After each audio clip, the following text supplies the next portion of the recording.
জানিয়ে দেব এই মুহূর্তে হাতে পাওয়া সর্বশেষ গুরুত্বপূর্ণ আপডেট বাংলা সংবাদ। শুরুতেই থাকছে আওয়ামী লীগের দোসরদের পদচারণা বন্ধ করতে হবে। বিএনপি চেয়ারপারসনের উপদেষ্টা জয়নুল আবেদিন ফারুক বলেছেন, আওয়ামী লীগের দোসররা এখনও শপথে বহাল। এদের পদচারণা বন্ধ করতে হবে। এরা আমাকে আপনাকে অধিকার বঞ্চিত করেছে। এরা বাংলাদেশের হাজার হাজার কোটি টাকা পাচার করার জন্য শেখ হাসিনা এবং তার সহচরদের সহযোগিতা করেছে। এবারে জানাবো নতুন প্রজন্মের ব্যাপারে শঙ্কিত না হয়ে দায়িত্ব হস্তান্তর করুন। গণঅভ্যুত্থানের ভেতর দিয়ে একটি প্রজন্মগত রূপান্তর ঘটেছে। যে ভাষা বা চিহ্ন ব্যবস্থার জোরে আন্দোলনের অভিমুখ নির্ধারিত হয়েছে, তা এ প্রজন্মের। ফলে পুরাতন ভাবাদর্শিক প্রবণতা ও ভাষা অকার্যকর প্রমাণিত হয়েছে। নূতন ভাষা, চিহ্ন ব্যবস্থা, সর্বোপরি আকাঙ্ক্ষা এ প্রজন্মকে নেতৃত্বের জায়গাতে নিয়ে এসেছে বলে জানিয়েছেন অন্তর্বর্তী সরকারের প্রধান উপদেষ্টার বিশেষ সহকারী মাহফুজ আলম। জানাবো ময়মনসিংহ বিএনপির যুগ্ম আহ্বায়ক সহ ২১ নেতাকর্মীর নামে মামলা। সদ্য বহিষ্কৃত ময়মনসিংহ দক্ষিণ জেলা বিএনপির যুগ্ম আহ্বায়ক ও ভালুকা উপজেলা বিএনপির আহ্বায়ক ফখরুদ্দিন আহমেদ বাচ্চু সহ ২১ জন নেতাকর্মীর বিরুদ্ধে লিখিত এজাহার দায়ের করা হয়েছে। এদিকে যারা এখনও লুটপাট, জুলুম, অত্যাচার করছেন তাদের হাতে দেশ নিরাপদ নয়। ইসলামী আন্দোলন বাংলাদেশের নায়েবে আমির মুফতি সৈয়দ মোহাম্মদ ফয়জুল করিম বলেছেন, ৫ই আগস্টের পর যারা দেশে মিথ্যাচার, লুটপাট, জুলুম, অত্যাচার করছেন তাদের হাতেও দেশ নিরাপদ নয়। তাদের আর আওয়ামী লীগের মধ্যে পার্থক্য কোথায়? এবারে থাকছে বিএসএফের গুলিতে আবারও বাংলাদেশের স্কুল ছাত্রীর মৃত্যুর অভিযোগ। লাশ নিয়ে গেছে মৌলভীবাজারের কুলাওড়া স্বর্ণাদাস ১৪ নামের এক কিশোরী। ভারতীয় সীমান্তরক্ষী বাহিনীর গুলিতে মৃত্যুর খবর উঠেছে বলে অভিযোগ পাওয়া গেছে। রোববার রাতে উপজেলার লালাচরক সীমান্ত এলাকায় এ ঘটনা ঘটে। পরে তার লাশ বিএসএফ নিয়ে গেছে বলে জানা গেছে। স্বর্ণা উপজেলার পশ্চিম জুড়ি ইউনিয়নের কালনীগড় গ্রামের বাসিন্দা পরেশ চন্দ্র দাসের মেয়ে। সে স্থানীয় নিরোধ বিহারী উচ্চ বিদ্যালয়ে ৮ম শ্রেণীতে পড়ত। এবং সর্বশেষ জানাবো ভারতীয় যুদ্ধবিমান বিধ্বস্ত। ভারতীয় বিমান বাহিনীর একটি মিগ-29 যুদ্ধবিমান বিধ্বস্ত হয়েছে। সোমবার রাতে নিয়মিত প্রশিক্ষণের মিশনের সময় রাজস্থানের বারমেরে নামক জায়গায় যুদ্ধবিমানটি বিধ্বস্ত হয়। ওই বিমানে ২ জন পাইলট ছিলেন। পুলিশ জানায়, দুর্ঘটনার পর পাইলটরা নিরাপদে যুদ্ধবিমানটি থেকে বের হতে সক্ষম হয়েছেন। ভারতের বিমান বাহিনী জানায়, গুরুতর প্রযুক্তিগত ত্রুটির কারণে যুদ্ধবিমানটি বিধ্বস্ত হয়।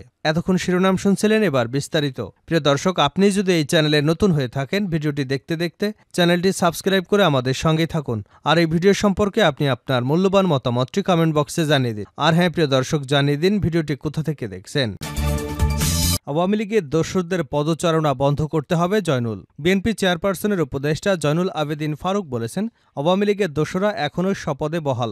এদের পদচারণা বন্ধ করতে হবে। এরা আমাকে এবং আপনাকে অধিকার বঞ্চিত করেছে। এরা বাংলাদেশের হাজার হাজার কোটি টাকা পাচার করার জন্য শেখ হাসিনা এবং তার সহচরদের সহযোগিতা করেছে। সোমবার জাতীয় প্রেস ক্লাবের সামনে আয়োজিত অবস্থান কর্মসূচিতে তিনি এসব কথা বলেন। ড ইউনূসকে সহযোগিতা করতে হবে উল্লেখ করে জয়নুল আবেদিন ফারুক বলেন, দেশের সংস্কার করেন, আমাদের আপত্তি নেই, কিন্তু আওয়ামী লীগ যাতে আবার বাংলাদেশে রাজনীতি করে দেশের সংবিধান, বিচার বিভাগকে ধ্বংস করে দিতে না পারে সেদিকে নজর রাখতে হবে। সেই সঙ্গে নির্বাচনে রোডম্যাপ দিতে হবে। আওয়ামী লীগের কাছে অত্যাধুনিক অস্ত্র আছে দাবি করে বিএনপির এই নেতা বলেন, আওয়ামী লীগের কাছে টাকা আছে, অস্ত্র আছে, এরা দুর্নীতিবাজ, এদের কাছে সবচেয়ে অত্যাধুনিক অস্ত্র রয়েছে, এদের ধরে আনতে হবে। নতুন প্রজন্মের ব্যাপারে আতঙ্কিত না হয়ে দায়িত্ব হস্তান্তর করুন মাহফুজ আলম।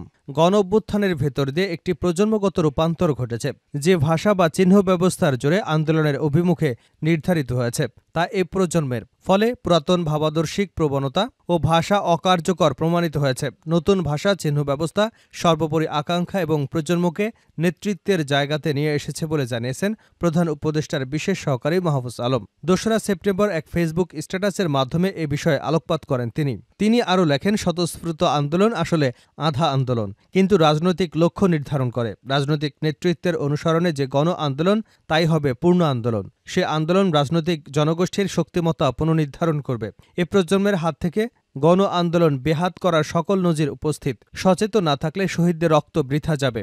রাষ্ট্র, সমাজ এবং রাজনৈতিক দলগুলোর অভ্যন্তরীণ ফ্যাসিবাদের বিলোপ করতে হলে সুনির্দিষ্ট লক্ষ্য নিয়ে পূর্ণাঙ্গ গণ আন্দোলন গড়ে তোলা জরুরি। এক্ষেত্রে ছাত্র তরুণরাই নেতৃত্ব দেবে।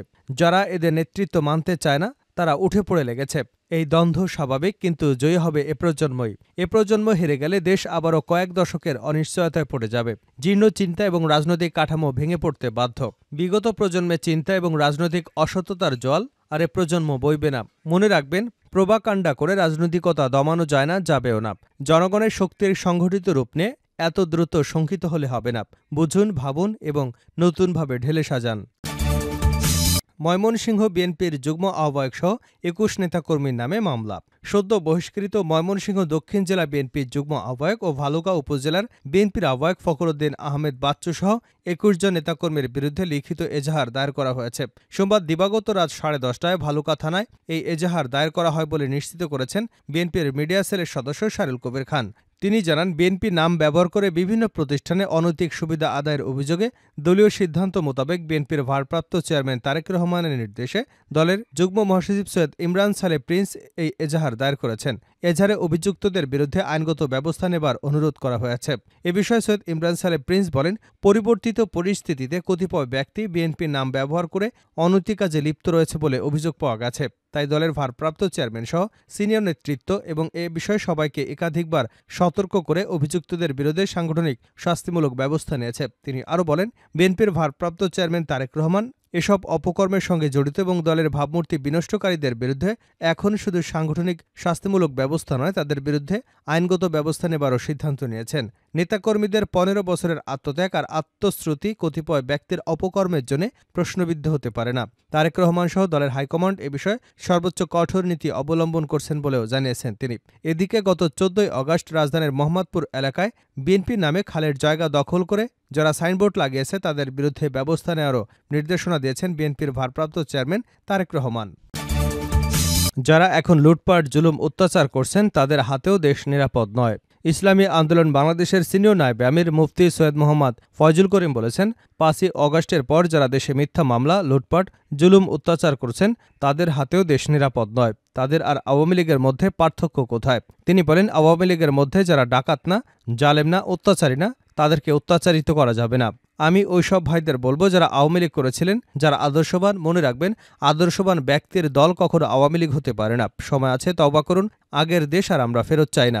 সোমবার বিকেলে নারায়ণগঞ্জের সোনারগাঁ উপজেলার মুগলাপাড়া চৌরাস্তা এলাকায় ইসলামী আন্দোলন বাংলাদেশের সোনারগাঁ শাখা আয়োজিত গণসমাবেশে প্রধান অতিথির বক্তব্যে তিনি এসব কথা বলেন। মুফতি সৈয়দ মোহাম্মদ ফয়জুল করিম বলেন, বাংলাদেশের সবচেয়ে বড় সমস্যা দুর্নীতি। দুর্নীতি দূর করতে না পারলে এদেশের পরিবর্তন হবে না। এদেশে ওসি পরিবর্তন হয়, এসপি পরিবর্তন হয়, কিন্তু ঘুষ ঠিকই থাকে। আমরা ঘুষ এবং চোরমুক্ত বাংলাদেশ চাই। তিনি আরও বলেন, প্রধানমন্ত্রীর মেয়াদ 2 বারের বেশি যাতে না হয় সে ব্যাপারে আলোচনা চলছে। কিন্তু আমি মনে করি শুধু ব্যক্তির পরিবর্তন নয়, সুন্দর দেশ গড়তে নীতিরও পরিবর্তন করতে হবে। আমরা একটি মানবিক বাংলাদেশ গড়ে তুলতে চাই, যেখানে হিন্দু, মুসলমান, বৌদ্ধ, খ্রিস্টান সবাই সমান অধিকার ভোগ করতে পারি। বৈষম্য বিরোধী ছাত্র আন্দোলনের সূচনা প্রসঙ্গে মুফতি ফয়জুল করিম বলেন, বৈষম্য বিরোধী ছাত্র আন্দোলনের মাধ্যমে শেখ হাসিনার পতন হয়েছে। কিন্তু এ আন্দোলনের সূচনা কিভাবে হয়েছিল? আমি গত বছর মেয়র ইলেকশন করেছিলাম। ওই সময় আমার উপর হামলা হয়েছিল। তখন আমি রাস্তায় বসে প্রতিজ্ঞা করেছিলাম, শেখ হাসিনার পতন না হওয়া পর্যন্ত রাস্তা থেকে সরব না। আমি বলেছিলাম, আল্লাহ যেন আওয়ামী লীগের পতন আমার নিজের চোখে দেখিয়ে দেন। ২০২৪ সালের ৫ই আগস্ট আমাদের সেই আন্দোলন চূড়ান্ত প্রতিফলিত হয়েছে। আমরা সার্থক হয়েছি। তিনি বলেন, ছাত্রদের আন্দোলন তো শেখ হাসিনার পতনের জন্য ছিল না, তাদের আন্দোলন ছিল কোটার জন্য। পরে গড়াতে গড়াতে এটি সরকার পতন আন্দোলনের রূপ নিয়েছিল। শেষ করছে আন্তর্জাতিক সংবাদ দিয়ে। ভারতীয় যুদ্ধবিমান বিধ্বস্ত। ভারতীয় বিমান বাহিনীর একটি মিগ-29 যুদ্ধবিমান বিধ্বস্ত হয়েছে। সোমবার দিবাগত রাতে নিয়মিত প্রশিক্ষণ মিশনের সময় রাজস্থানের বারমেরে নামক জায়গায় যুদ্ধবিমানটি বিধ্বস্ত হয়। ওই বিমানে 2 জন পাইলট ছিলেন। সোমবার রাতে ভারতীয় সংবাদ মাধ্যম এনডিটিভির প্রতিবেদনে এ তথ্য জানানো হয়। পুলিশ জানায়, দুর্ঘটনার পর পাইলটরা নিরাপদে যুদ্ধবিমানটি থেকে বের হতে সক্ষম হন। ভারতের বিমান বাহিনী জানায়, গুরুতর প্রযুক্তিগত ত্রুটির কারণে যুদ্ধবিমানটি বিধ্বস্ত হয়। কর্মকর্তারা জানান, বারমেরের আবাসিক এলাকা থেকে প্রায় 3 কিলোমিটার দূরে কাওয়াজ গ্রামে এ দুর্ঘটনা ঘটেছে, যার কারণে কোনো হতাহতের ঘটনা ঘটেনি। সোমবার রাত 10টার দিকে যুদ্ধবিমানটি বিধ্বস্ত হয়। দুর্ঘটনাস্থল থেকে পাওয়া ছবিতে দেখা যাচ্ছে যুদ্ধবিমানটি আগুনে পুড়ছে। প্রত্যক্ষদর্শীরা জানান, বিমানের একজন পাইলট ঘটনাস্থল থেকে 4 কিলোমিটার দূরে এবং অপর পাইলট ঘটনাস্থল থেকে কিছু দূরে নামতে পেরেছিলেন। গ্রামবাসীরা পাইলটদের কাছে পৌঁছলে পাইলট বলেন, আমরা আপনাদের গ্রামকে বাঁচিয়েছি। আমার এক বন্ধু প্লেনের কাছাকাছির কোথাও পড়ে গেছে, তাকে সাহায্য করা দরকার। তারা দ্রুত সন্ধান করুন এবং আমাদের অবস্থান সম্পর্কে বিমান বাহিনীকে অবহিত করুন।